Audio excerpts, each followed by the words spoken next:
Ya kondisi apa kesehatannya baik, tapi kondisi psikisnya ya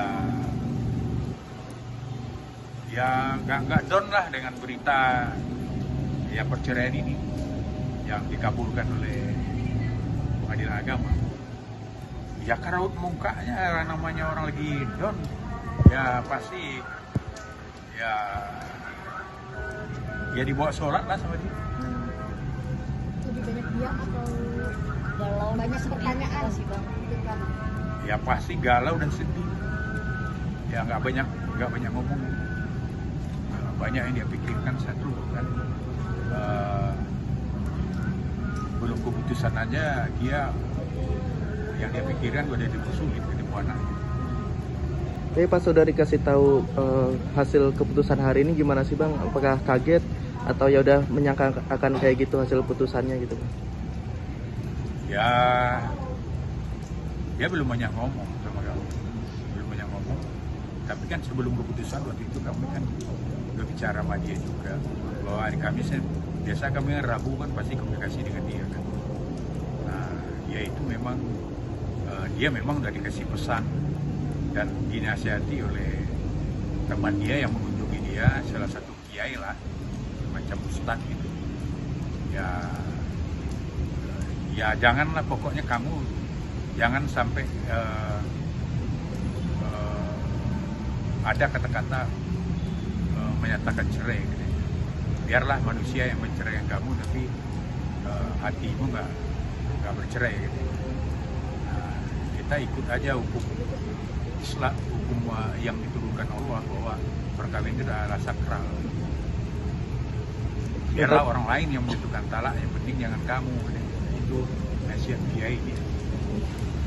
Karena kalau menurut kiai itu kan apapun ceritanya talak itu pun tetap aja yang bisa menjatuhkan dua suami. Dan tapi terkait nafas 10 juta tiap tahun nambah 10% itu gimana sih Pak? Adakah keberatan dari Bang Amar sendiri?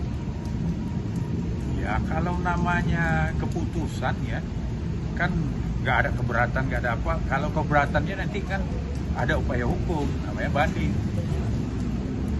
Tapi kalau udah ingkrah kan ya mau tidak mau kan harus ada eksekusi, harus dilaksanakan. Jadi Bang Amar menerima gitu. Tapi ada banding nggak seperti itu? Ya kalau sekarang saya kata menerima ya saya kan ngomong sama dia kan baru nggak lama karena saya kasih wartawan juga kan. Pasti saya akan nyambung lagi. Habis sholat kan dia sholat. Wah ya pasti saya apalagi ke dia karena kan batas waktu kan masih 14 hari mengajukan banding apa tidak. Bang mungkin boleh dijelaskan elaborasi lagi hasil putusannya dari majelis hakim seperti apa nih bang hari ini? Ya, media udah tahu lah, pasti udah tahu lah 5 poin pasti. Tapi Bang Amar berarti dipersulit gitu ya Bang untuk bertemu dengan anak-anak? Ya kalau berita-berita di media kan begitu, media kan lebih tahu juga.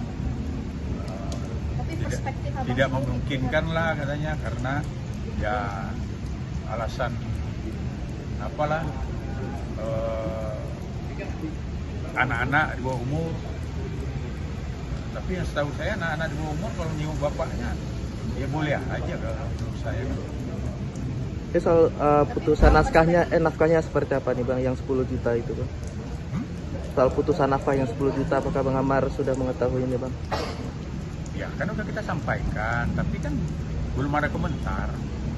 Karena ya intinya kayaknya kalau dari kami yang mau Rabu kan seperti saya bilang tadi juga dia nggak akan pernah mengatakan cerai. Ya berarti upaya hukum dong. Pasti banding, kalau banding ya kita belum bisa bicara nafkah itu. berarti memang ada upaya ya Bang untuk banding karena Amar pun tidak mau menceraikan. Ya itu kan bahasanya begitu. Berarti kan kalau tanggapan kami kan pasti itu ada upaya hukum dong yang akan dilakukan. Ya kalau enggak ya ingkrah. Kalau ingkrah itu kan sebagai negara kita kan harus patuh dong ke hukum. Yang bikin Amar kekeh Bang untuk tidak mungkin mengeluarkan talak ataupun menceraikan Iris apa sih Bang? Ya alasannya ya tadi ya mungkin di segi agama katanya. Karena kan ya kamu kemudian tentu ada alasan-alasan yang mungkin yang tidak diungkapkan di kita itu. Karena kan nggak semua juga dia bicara sama kita. Karena dalam beberapa hari ini kan dia ada teman dia salah satu apa juga lah, ibaratnya orang tahu agama lah yang mengatakan bahwa ada maksudnya nasihat-nasihat agama sama dia. Kalau dulu sih waktu bapaknya meninggal kan dia agak ikhlas ya, tapi sekarang kok dengan cara-cara mungkin ya dia rindu anaknya juga tidak dikasih akses. Nah mungkin dia berpikiran ya, kalau indikasi saya bisa dia berpikiran saya ini sedangkan belum bercerai aja udah susah, apalagi nanti apabila terjadi perceraian bisa-bisa nggak ketemu lagi kan gitu. Itu menurut saya. Oke, tidak bisa bertemu itu sudah berapa lama kan? Perkiraan aman. Ya perkiraan sejak dia masuk di sini kan nggak pernah lagi ketemu. Setelah bebas itu sempat bertemu nggak sih bang? Ya kalau setelah bebas kan yang pertama dia keluar kan anaknya yang dikunjunginya.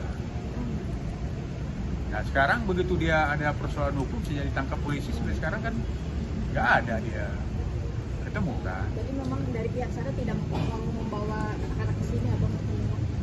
Ya alasannya kan katanya di media itu yang mungkin yang bikin sakit hati Amar barangkali. Ya ibaratnya anak-anak dengan alasan psikolog itu tidak boleh menjenguk orang yang dalam tahanan.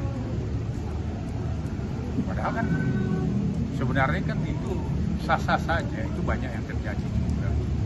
Ya kan nggak mungkin juga di ruang tahanan. Polisi kan bijak juga, ada juga rasa rambu-rambu yang harus dia. Nggak akan mungkin anak di bawah umur dipertemukan dengan bapaknya dalam keadaan diborgol gitu. Itu dalam tahanan ya, itu kan nggak mungkin. Bang, rencana akan mengajukan banding ya mas untuk hasil ini seperti kapan bang kira-kira? Ya pertama kita pasti akan nengok dulu keputusan secara utuh. Apa pertimbangan hakim akan yang mengabulkan gugatan ini? Rencana kapan bang? Ya kan ya kita tengok dulu, saya kan nanti akan bersurat ke pengadilan agama untuk minta putusan utuh. Kalau sekarang kan istilahnya keputusan itu kan baru roll namanya, roll keputusan. Itu kan inti-intinya aja, apa pertimbangannya kan belum jelas.